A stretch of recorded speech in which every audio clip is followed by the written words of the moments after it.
Salut les amis, c'est Mike Tigra, bienvenue sur ma chaîne YouTube. On se retrouve aujourd'hui pour une nouvelle preview d'une toute nouveauté. Il s'agit de Sean d'Andromède en version V3 ou plus précisément appelé Final Cloth. Ce personnage est issu du chapitre Hades. Vous l'avez vu dans le titre de la vidéo, Bandai nous en met plein les yeux. Pourquoi ce titre? C'est ce que vous allez découvrir tout au long de cette vidéo parce que, faut bien vous avouer, que le faciès de Sean d'Andromède, ici présent dans la boîte, n'est pas vraiment très représentatif de Sean d'Andromède. Alors on va voir un petit peu de quoi il en retourne. On va voir également s'il y a moyen d'améliorer cette figurine. Mais très honnêtement, je pars avec un très mauvais a priori. Allez, on lance le générique et on découvre tout ça ensemble les amis sur cette chaîne. Générique.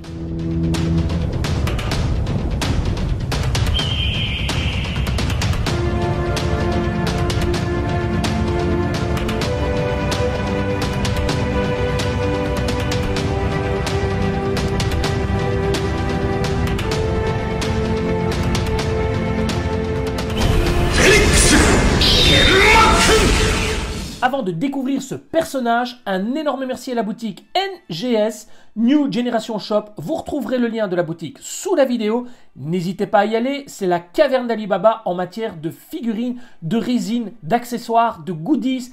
Vous y retrouverez absolument tout sur l'univers de Senseiya. Cette boîte est très cohérente avec ce qui est déjà sorti au préalable, c'est-à-dire le Pégase et le Shiryu. Le rendu est exactement similaire à ce qu'on a connu. On retrouve donc l'espèce de contour de la boîte un peu rouge bordeaux qui fait vraiment penser aux enfers. Là, sur la première boîte, souvenez-vous, on avait le Pégase. Sur la boîte du dragon, on avait bien sûr le dragon. Et ici, on a Andromède. Et je trouve que l'ensemble est très cohérent, très harmonieux. Et ça ressort pas mal. La boîte de Sean donc reprend sur l'avant, comme je viens de vous le dire, l'espèce de cosmos rouge, bordeaux, un peu rosé, comme ça, du plus bel effet. On retrouve des ruines du sanctuaire du chapitre Hades. Vous le voyez ici, le logo indique bien qu'il s'agit du chapitre sanctuaire Hades. Le personnage est représenté dans sa forme mid-close par une pose très statique. La chaîne retombe avec son côté attaquant ici et le côté donc protecteur qui vient tourner autour de lui. Andromeda Sean, Final Bronze Cloth, donc la fameuse V3. Les logos de la Toei. Les logos du fameux Tamashii Quality, Tamashii Nation ici, Bandai. Et alors, attention, on a cette fois Bandai Namco. Il semble que Bandai est fusionné avec Namco. J'ai pu lire sur internet qu'apparemment c'est pas de maintenant, ça date déjà depuis un certain moment. Mais a priori, pour cette figurine, ce serait la première où l'indication Bandai Namco serait indiquée sur la boîte. Ce n'est pas un autocollant, c'est incorporé directement dans le carton de la boîte. On verra ce qu'il en est pour les prochaines. Le côté reprend le totem, l'autre côté reprend une pose offensive de Sean. Là, on peut remarquer qu'il a le visage avec la bouche ouverte et ce visage a l'air quand même assez sympa. On verra ce qu'il en est pour les autres. À l'arrière, on a de nouveau ce Sean dans la même position, le Sean dans une position inversée, le totem. Il y a 5 visages pour ce personnage. Le premier est un visage légèrement souriant qui donne vraiment à Sean un air bébête. Les yeux fermés, une valeur sûre. La bouche ouverte, semble-t-il, est pour moi un des plus beaux visages. Celui-ci est vraiment ridicule à mon sens, avec le petit rictus comme ça, un peu en colère. Et celui-ci qui est censé être le visage neutre, voilà, qui est censé être celui-ci, d'accord? Et vous remarquez qu'en fait, il est un peu poupon, il est un peu joufflu, on dirait que le personnage a mangé pas mal. Et enfin, nous avons droit à un petit bonus qui est le petit personnage en PVC de Iki, tenant le jeune Sean dans ses bras, celui que l'on découvre notamment au début de la série Hades, lorsque Iki rencontre Pandore enfant. Sur le dessus, on retrouve toujours cette décoration donc qui représente Athéna et le sanctuaire dans le chapitre Hades. Le dessous reprend les indications Tamashii et la pose statique de Sean. 3 blisters, une notice. Nous avons pour le premier blister, bien entendu, le personnage. Vous voyez tout de suite que le visage est loin de ressembler à Sean d'Andromède, en tout cas le Sean que l'on connaît et le Sean qu'on a l'habitude de voir. Le corps du personnage toujours dans sa couleur rosée. On a ici les épaulettes, le diadème, le plastron, la ceinture, les deux avant-bras, donc un avant-bras qui vous permet de ne pas mettre la chaîne et un avant-bras qui vous permet de mettre la chaîne. On verra qu'une autre petite partie vient s'intégrer à cet avant-bras. Donc nous avons forcément une paire de chaque. Les genouillères, les cuissardes et enfin les jambières en deux parties. Et enfin, un seul jeu de main pour ce personnage, ce qui est bien dommage. Dans ma précédente vidéo, donc la rétro-view de Tenma de Pégase de Lost Canvas, je vous montrais que le personnage avait seulement 3 paires de mains, mais avait droit à l'époque en 2009 à 2 paires de protège-mains. Aujourd'hui en 2022, Bandai ne nous en fournit plus qu'un seul pour des personnages de ce calibre-là et c'est bien dommage. Radinerie oblige, Bandai toujours en quête d'économie, ne nous en fournit qu'un seul. Le deuxième blister reprend les visages. On y revient tout de suite après. On a une paire de mains, 2 paires de mains, 3 paires de mains, 4 paires de mains, la chevelure trouée et la partie du totem. Le troisième blister reprend une chaîne offensive que l'on pourra venir enrouler autour de cet avant-bras plus grand qui ne permet pas notamment de mettre les chaînes que voici. Donc, vous avez également pour suivre la chaîne offensive, une chaîne défensive qui vient tourner autour du personnage. Et ça, c'est vraiment quelque chose qui donne beaucoup d'élégance à chaîne. Vous remarquerez qu'il y a un petit socle bleu qui servira au petit qui en PVC tenant le petit chêne. On revient au visage. Voici les visages tant attendus de Shun et qui pour moi ne font pas du tout le travail. Le premier visage donc avec la bouche ouverte, celui-là avec la bouche légèrement ouverte, celui-ci yeux fermés et celui-ci légèrement criant. Pour moi, ces visages ne sont absolument pas conformes à ce qu'on connaît de Shun d'Andromède. Rassurez-vous, je vous le prouverai tout à l'heure dans la vidéo. J'ai quelques petites idées bien préparées qui vous amèneront à me comprendre. Allez, on arrive à la notice qu'on découvre tout de suite. 3 feuillets avec toutes les pièces de la boîte reprises sur le premier feuillet. Sur le deuxième, on retrouve le montage du personnage. Sur le troisième feuillet, on retrouve les explications pour les différentes chaînes à pouvoir placer sur le personnage. Vous allez voir que c'est pas si facile que ça, il y a quand même pas mal de chipotage à faire. Et ici, on a une partie du totem en plein montage et la suite juste ici à l'arrière. Vous aurez remarqué au niveau de la chevelure du personnage que celle-ci a un effet brillant. Je vous rassure immédiatement, il ne s'agit pas d'une couleur brillante, mais bien d'huile versée abondamment sur sa chevelure qui rend l'aspect tout de suite plus brillant. Donc l'idéal c'est de passer la tête sous l'eau, en tout cas la chevelure, pour retirer l'excédent d'huile et rendre la chevelure un peu plus mate. Concernant maintenant le visage de ce Shun, ben voilà, c'est un peu mon avis négatif sur cette figurine. Je ne le trouve absolument pas accurate à la version de Shun que je connais. Alors j'ai fait un petit montage, je vous le montre.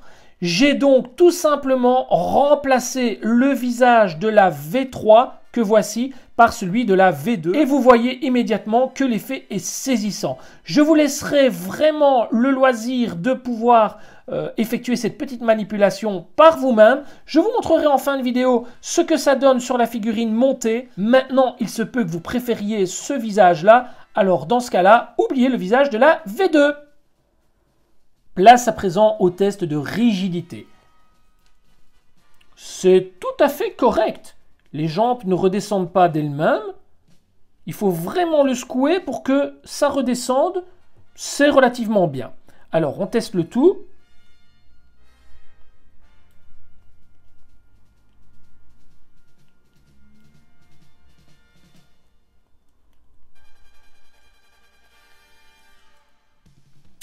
Aucun souci au niveau de la rigidité. Allez, on attaque le montage tout de suite. Je retire les pieds, les mains, la tête. Lors de la découverte des blisters tout à l'heure, je vous ai parlé de 4 paires de mains. Il y a bien une 5e paire de mains, mais qui est cette fois directement placée sur le personnage. On n'a pas pour ce personnage une paire de poings à la couleur chair. On attaque tout de suite la première cuissarde. Attention, elle se met de côté. La genouillère, la partie basse de la jambière.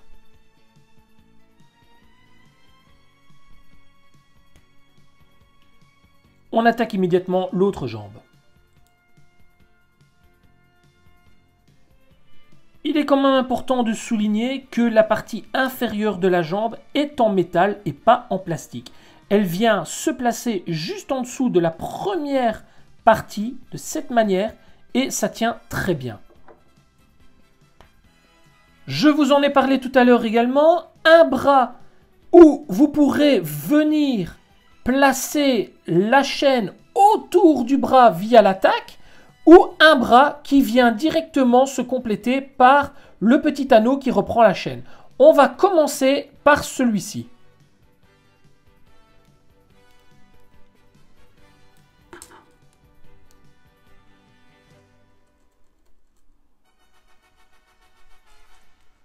On attaque le second bras de la même manière.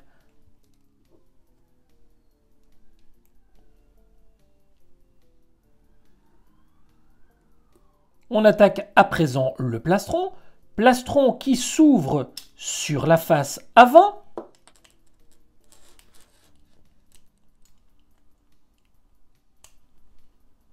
La ceinture se déclipse également sur l'avant. Attention avec la petite pièce qui vient terminer la ceinture. Cette pièce ne tient absolument pas. Le moindre mouvement du buste va la faire tomber. Donc, privilégiez peut-être de la mettre à la fin ou utiliser un petit morceau de pâte à fixe. Les épaulettes ont un système d'attache bien spécifique à Shun qui vient entourer l'épaule et, une fois placé, offre un large potentiel de mouvement pour le posing. Très intéressant d'avoir réutilisé cette technique. Le diadème de Shun, donc ce côté un peu arrondi sur le dessus que j'affectionne particulièrement, donc complètement chromé sur l'avant, et alors on a un petit serre-tête comme ça qui reprend la même couleur que l'armure, vraiment de toute beauté.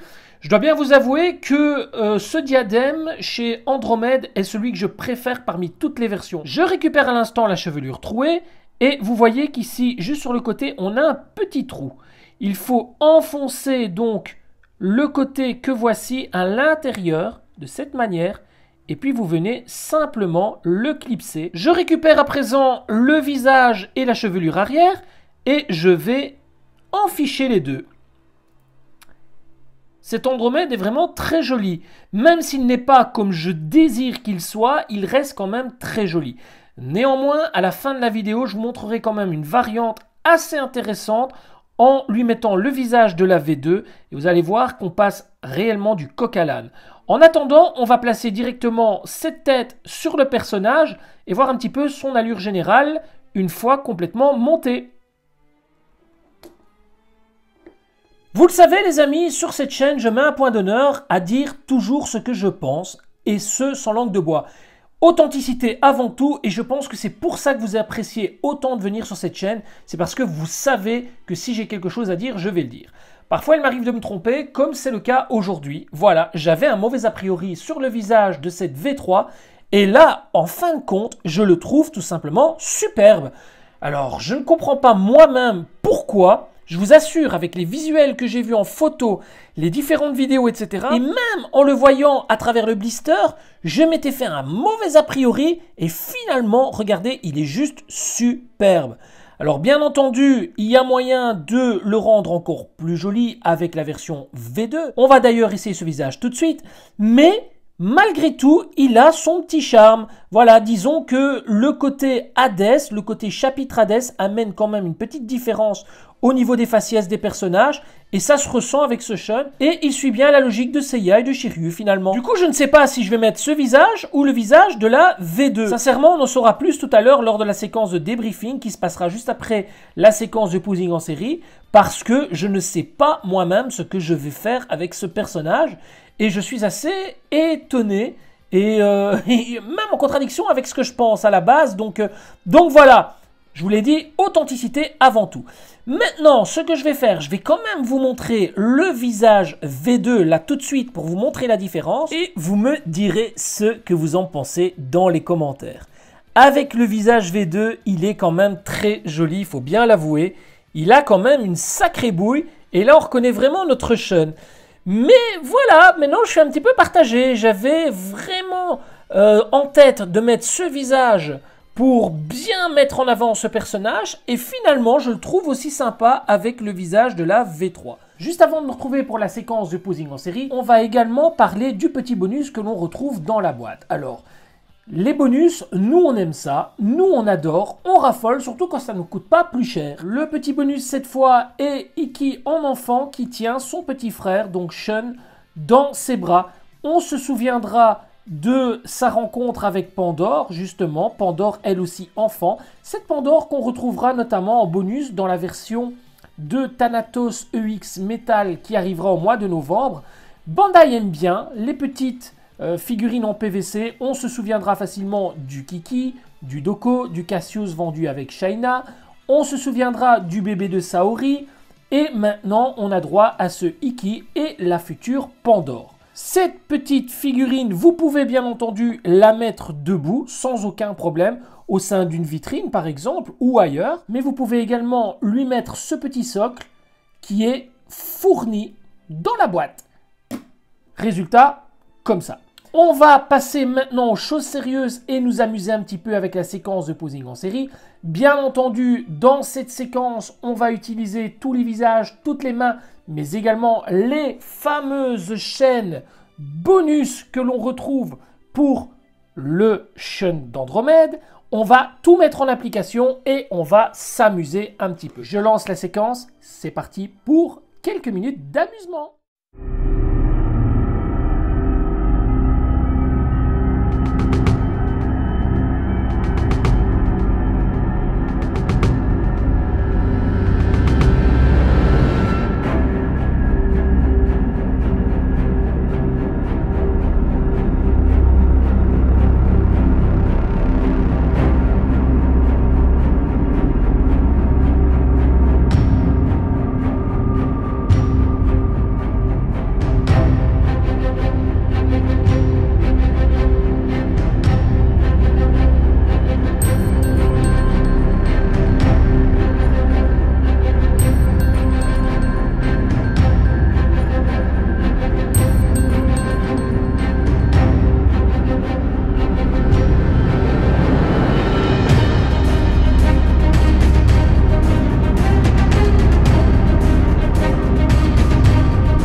Nous voici arrivés au terme de cette vidéo. J'espère que vous avez pris autant de plaisir à regarder cette vidéo que moi de la réaliser. Ce personnage est vraiment une belle surprise, mais néanmoins, il n'est pas dénué de quelques imperfections, quelques pièces récalcitrantes qui m'ont donné pas mal de fil à retordre lors de la séquence de posing en série. Alors, j'ai un plastron qui a tendance à se décoller, en tout cas à se déclipser. J'ai une boucle de ceinture qui ne tient absolument pas et j'ai dû mettre une boule de pâte à fixe. Alors la grosse bête noire de cette figurine, ce ne sont pas les visages comme je le pensais au début de la vidéo. Ah non, ce sont les avant-bras qui permettent d'avoir les chaînes. Alors c'est une vraie catastrophe, Bandai les a fait en deux parties, ça a toujours été le cas pour Andromède, mais ici on les a en deux parties, mais les parties tournent sur elles-mêmes, c'est une catastrophe, ça laisse un jour, c'est catastrophique. Vous ne savez pas retourner les poignets comme vous voulez, c'est catastrophique, d'autant plus que les mains ne tiennent pas bien. Alors, la chaîne qui vient dans la main, une fois la main serrée, a tendance à toujours ressortir. Je ne sais pas, c'est pas top.